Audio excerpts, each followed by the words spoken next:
విశాఖ జిల్లా ఆనందపురం మండలం సొంట్య సమీప ప్రాంతం శీతల గిడ్డంగిలో తాత్కాలిక నిల్వ చేసిన బీఫ్ లో గోమాంసం ఉందన్న పక్కా సమాచారంతో అక్టోబర్ 3వ తేదీన సంబంధిత అధికారులు తనిఖీలు చేశారు.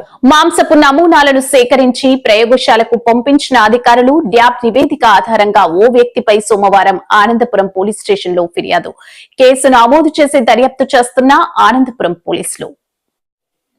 శ్రీకాకుళం జిల్లా సెల్ ఫోన్ లో మాట్లాడుతూ విద్యార్థినులతో కాళ్లు నొక్కించుకుంటున్న ఉపాధ్యాయురాలు.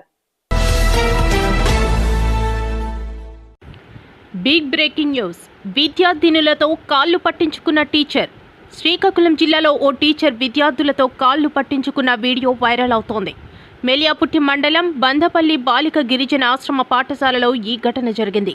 ఉపాధ్యాయురాలు సుజాత కుర్చీలో దర్జాగా కూర్చుని ఫోన్ మాట్లాడుతుండగా ఇద్దరు బాలికలు కాళ్లు నొక్కారు. ఈ వీడియో వైరల్ కావడంతో అధికారులు ఆమెకు షోకాజ్ నోటీసులు జారీ చేసి విచారణకు ఉన్నతాధికారులు హాజరు కమ్మన్నారు.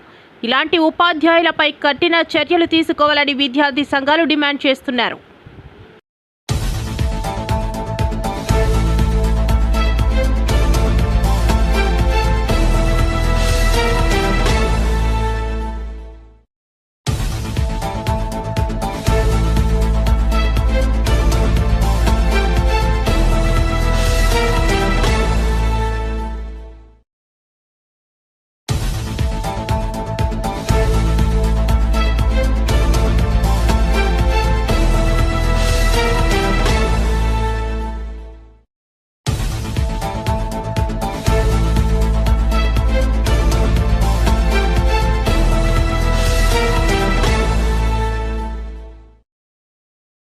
కూటమి ప్రభుత్వంలో పేదవాడికి వైద్యం అందే పరిస్థితి లేదని మాజీ మంత్రి గుడివాడ అమర్నాథ్ అన్నారు. అనకాపల్లి 4 రోడ్ల జంక్షన్ల వద్ద చేపట్టిన కోటి సంతకాల శాఖలో పాల్గొన్నారు. 3,000 కోట్ల ఆరోగ్యశ్రీ బకాయిలు పెట్టారు. 5,000 కోట్ల రూపాయలు ఇంజనీరింగ్ కాలేజీలకు బకాయి పడిందన్నారు. వైద్య విద్య అందుబాటులో లేదు. ఆరోగ్యశ్రీ అనేటువంటిది దాదాపు 6-7 మాసాలుగా ఎక్కడ కూడా వైద్యం అనేటువంటిది పేదవాడికి ఆరోగ్యశ్రీ ద్వారా అందేటువంటి పరిస్థితులు లేవు. దాదాపు 3,000 కోట్ల రూపాయలు బకాయిలు ఉన్నాయి. ఫీజు రీఇంబర్స్మెంట్ ద్వారా 5,000 కోట్ల రూపాయలు రాష్ట్ర వ్యాప్తంగా ఏదైతే ఇంజనీరింగ్ కాలేజీలు కానీ డిగ్రీ కాలేజీలు కానీ వారికి అందించేటువంటి పరిస్థితులు లేవు.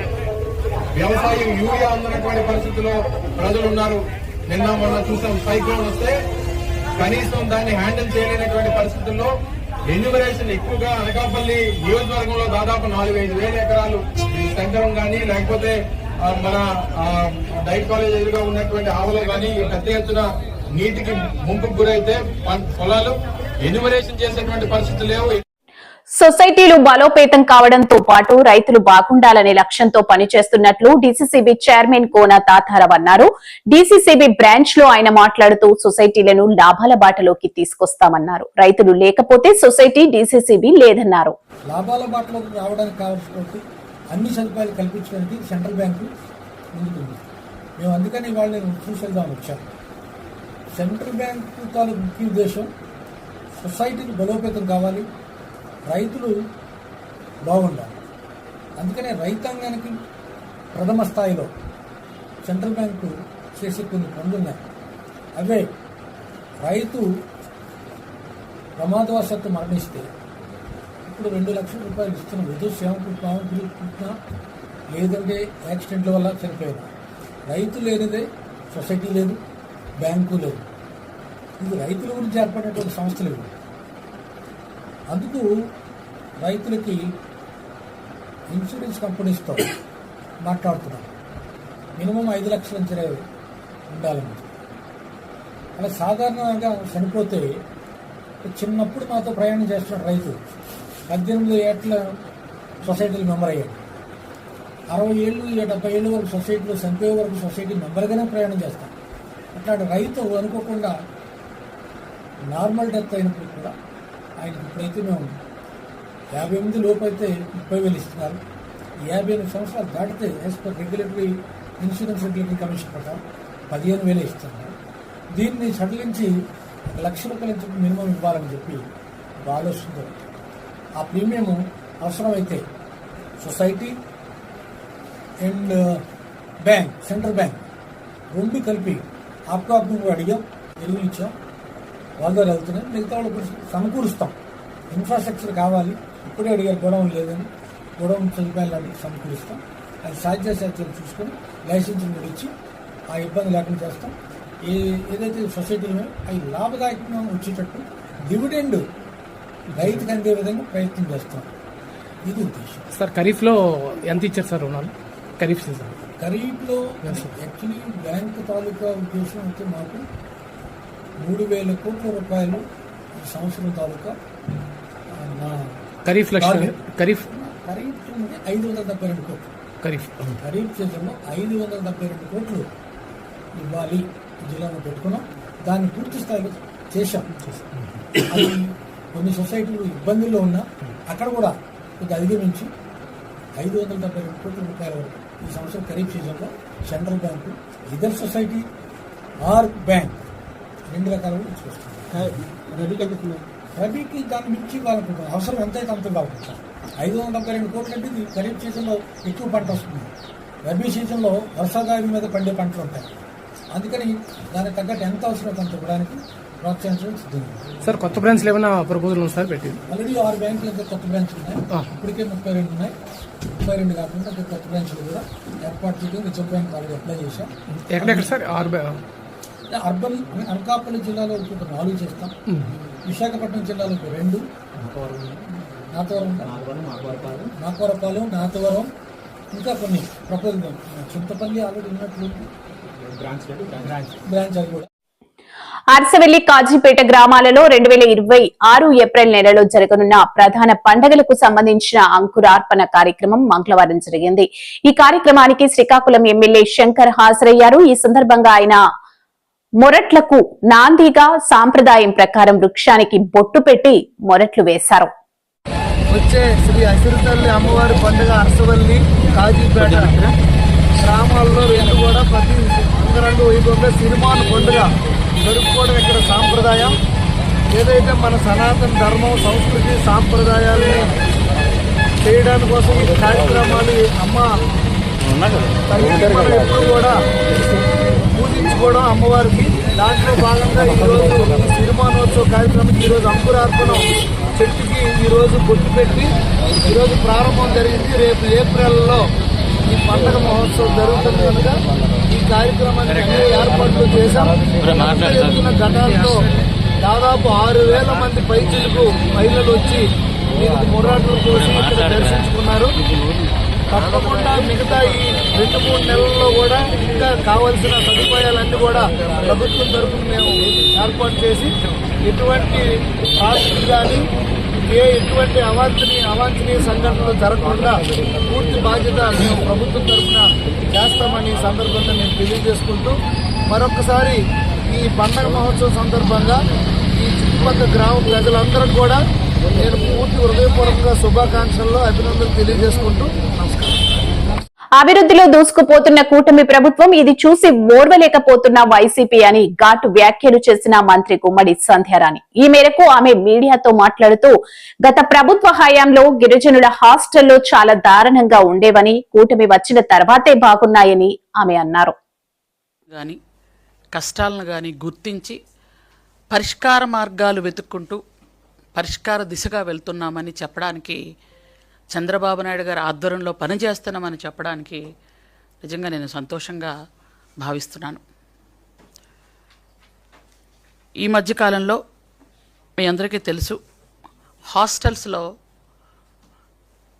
గత కాలంలో మౌలిక సదుపాయాల కల్పన లేక, నాట్ ఈవెన్ ప్లేట్లు, కంచాలు, ప్లేట్లు, గ్లాసులు, పెట్టెలు ఇవి కూడా ఇచ్చే నాదుడు లేక ఇబ్బంది పడినటువంటి సమయం నుంచి ఈరోజు పూర్తిగా అన్ని సదుపాయాలు ఇస్తూ 155 కోట్లు ఫస్ట్ మేము శాంక్షన్ చేసాం లాస్ట్ ఇయర్ మౌలిక సదుపాయాల కోసం. చాలా హాస్టల్స్కి అన్ని రకాల మౌలిక సదుపాయాలు కల్పించడం జరుగుతూ వచ్చింది.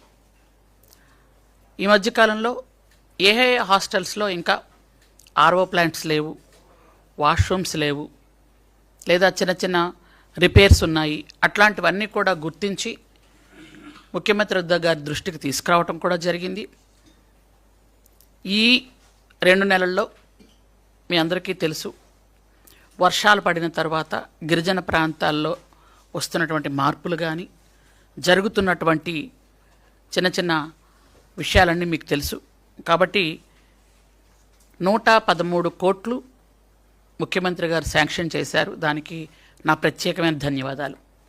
113 కోట్లలో 30 కోట్లు గురుకులాలకు, 83 కోట్లు ఆశ్రమ పాఠశాలలకు ఇవ్వటం జరిగింది.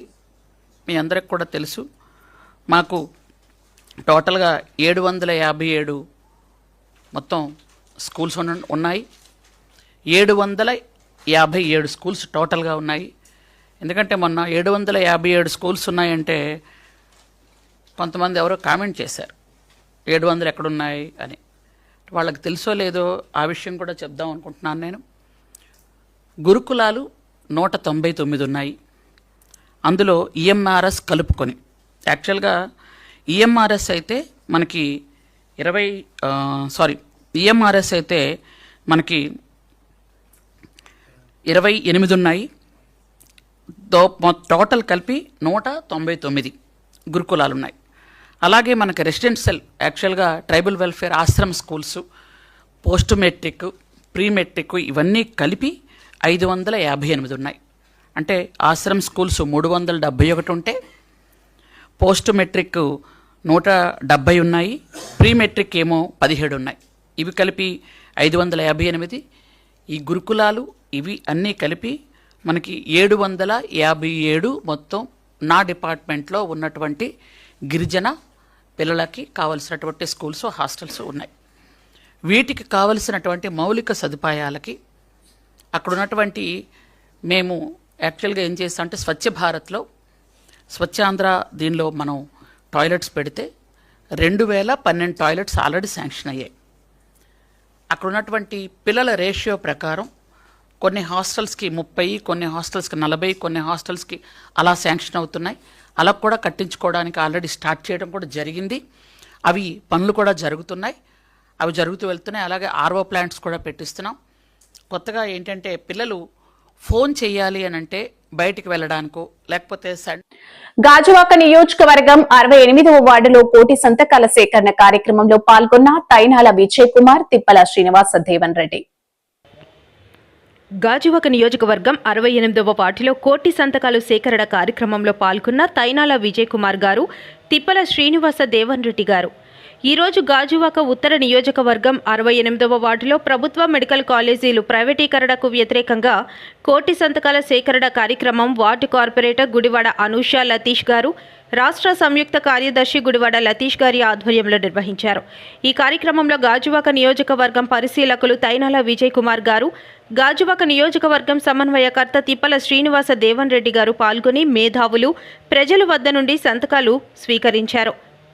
ఈ కార్యక్రమంలో సండ్రాన నూకరాజు, పల్లా చిన్నతల్లి, జీలకర్ర నాగేంద్ర, జీవి రమణారెడ్డి, వరదాడ చిట్టిబాబు, గొంతెన శ్రీనివాసరావు, నేలపాటి సత్యవతి, నేలపాటి శ్యామబాబు, గొంతెన వెంకటలక్ష్మి, వి సత్యవతి, శ్రీనివాసరెడ్డి, సతీష్, శ్రీనివాస్, గుర్రం త్రినాథ్, గుర్రం రాజేష్, కోటి, ఈశ్వర్, గవర గోవింద్, అంబటి విజయ, శ్రీరామ్మూర్తి, హుస్సేన్, పోలవరపు శ్రీహరి, రొక్కం వెంకటరావు, రెడ్డిపల్లి అవినాష్, శాంతకుమారి, గోలి సునీల్, గుదియా శ్రీనివాసరావు, కె రవి, చిన్నా హుస్సేన్, సత్యనారాయణ, పాలూరు రాజు, అనిల్, కృష్ణ తదితరులు పాల్గొన్నారు. రాష్ట్ర మాజీ ముఖ్యమంత్రి వర్యులు వైఎస్ జగన్మోహన్ రెడ్డి గారి ఆదేశాల మేరకు రాష్ట్ర వ్యాప్తంగా ఈ యొక్క మెడికల్ కాలేజ్ని ప్రైవేట్ పరం చేయకూడదనే మంచి ఉద్దేశంతో ఈ యొక్క కోటి సంతకాల సేకరణ కార్యక్రమం ప్రారంభించడం జరిగింది. అందులో భాగంగా ఈరోజు గాజువాక నియోజకవర్గం 68వ వార్డు మరి కార్పొరేటర్ అనూష గారు, అలాగే మన జాయింట్ సెక్రటరీ అయినటువంటి లతీష్ గారు ఈ ఆధ్వర్యంలో ఈ కార్యక్రమానికి ముఖ్య అతిథిగా విచ్చేసినటువంటి గౌరవ పెద్దలు మాజీ శాసనసభ్యవర్యులు తైనాల విజయ్ కుమార్ గారు, గాజువాక పరిశీలకులు. మరి ఈ కార్యక్రమం గత 10 రోజుల నుంచి కూడా గాజువాక నియోజకవర్గంలో వివిధ వార్డుల్లో ఆల్రెడీ కార్యక్రమం స్టార్ట్ చేసి ఆల్రెడీ మంచి స్పందన మనం చూసాం. నిన్న పాత గాజోకలో కూడా పిల్లలందరూ కూడా స్వచ్ఛందంగా కాలేజ్ స్టూడెంట్స్ కానీ అక్కడ ఉన్నటువంటి దారి ఆ ప్రాంతంలో వెళ్తున్నటువంటి వీరి పెద్దలందరూ కూడా ఈ యొక్క కార్యక్రమానికి పెద్ద ఎత్తున స్పందన వచ్చింది. సుమారు ఒక గంటలోనే ఇంచుమించు 1000 సంతకాలు నిన్న పాత గాజోక సెంటర్లో నిన్న జరిగినటువంటి కార్యక్రమంలో సంతకాల సేకరణ జరిగింది. అంటే వాళ్ళు ఈ ప్రభుత్వానికి, కూటమి ప్రభుత్వానికి తీవ్రమైనటువంటి వ్యతిరేకత ఈ రాష్ట్రంలో కనబడుతుంది. ప్రతిది కూడా ప్రైవేట్. అంటే చంద్రబాబు నాయుడు గారు కేవలం ఏంటంటే పేదవాళ్ళు ఎవరికి వైద్యం అందకూడదు, పేద పిల్లలు ఎవరు కూడా చదువుకునేటువంటి అవకాశాలు లేకుండా ఇవన్నీ ప్రైవేట్ వ్యక్తులకు ఇస్తే వాళ్ళు ఈ సీట్లన్నీ అమ్ముకునేడానికి బాగుండే విధంగా ఈ కార్యక్రమాలన్నీ చేస్తున్నారు. అదే కాకుండా మనం చూస్తున్నాం ఇక్కడ స్థానికంగా ఉన్నటువంటి స్టీల్ ప్లాంట్ కూడా ఆ విధంగానే జీతాలు ఇవ్వకుండా మొత్తం అందరినీ కూడా ఈ కాంట్రాక్ట్ ల్యాబ్ని కానీ జీతాలు ఇవ్వకుండా ఎంప్లాయీస్ని కానీ అన్ని విధాలుగా సర్వనాశనం చేశారు స్టీల్ ప్లాంట్ ఈ సంవత్సరంలో. ఇప్పుడున్నటువంటి స్టీల్ ప్లాంట్కి రా మెటీరియల్ తేరా బాబు అంటే కొత్తగా స్టీల్ ప్లాంట్కి ఇంకా ఎక్కడ రాలేటువంటి స్టీల్ ప్లాంట్కి నక్కపిల్లి దగ్గర ఆ స్టీల్ ప్లాంట్ కోసం మాట్లాడతారు. అన్నీ కూడా ఈయన అంతా ప్రైవేట్ పరం. పేదవాళ్ళంటే విపరీతమైన కక్ష చంద్రబాబు నాయుడు గారికి. ఆ కక్షతోనే కేవలం ఈయన బాగుండాలి, ఇది కులం బాగుండాలి, ఈ విధంగానే ఆయన ఆలోచన అంతా కూడా ఈ అమరావతి బాగుండాలి, ఇది తప్ప మిగతా రాష్ట్రం అంతా ఏమైపోయినా మాకు సంబంధం లేదు అన్నట్టుగా ఓన్లీ రియల్ ఎస్టేట్ వ్యాపారం చేసుకున్నాడు తప్ప మరో కార్యక్రమం చేయట్లేదు. మరి దీని మీద అన్ని విషయాల్లో కూడా ఈ ప్రభుత్వం ఫెయిల్ అయింది. ఈ యొక్క కోటి సంతకాల సేకరణలో కూడా పెద్ద